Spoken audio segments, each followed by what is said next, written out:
I've read many papers actually on the social distancing rule, and it's a very interesting point. And I think members across the House of Commons will want to understand that I believe that those measures, the 2-metre rule, needs now to be kept under review. As we drive this disease down, as we get the incidence down, working together, I want to make sure that we keep that 2-metre rule under constant review, because as the right honourable gentleman I think indicates, there is all sorts of scientific advice about that particular matter.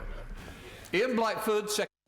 Thank you, Mr. Speaker. Of course, we know that the Cabinet has discussed reducing the 2-metre social distancing rule, but that's not the experts' advice right now. SAGE reported that being exposed to the virus for 6 seconds at 1 metre is the same as being exposed for 1 minute at 2 metres. That, Mr. Speaker, is a significant increase in risk. And the last time Professor Whitty was allowed to attend the daily press briefing, he stressed that the 2-metre rule was going to be necessary for as long as the pandemic continues.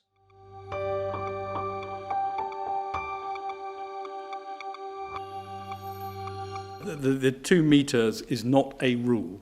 It is not a scientific rule. It is a risk-based assessment on when risk reduces.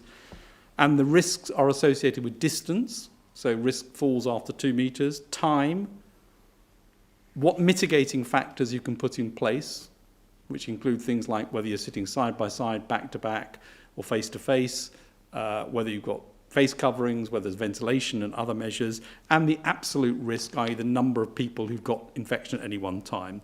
And those things which make up the overall risk assessment are what needs to be taken into account, both in terms of policy decisions and operationalisation of this in different business environments.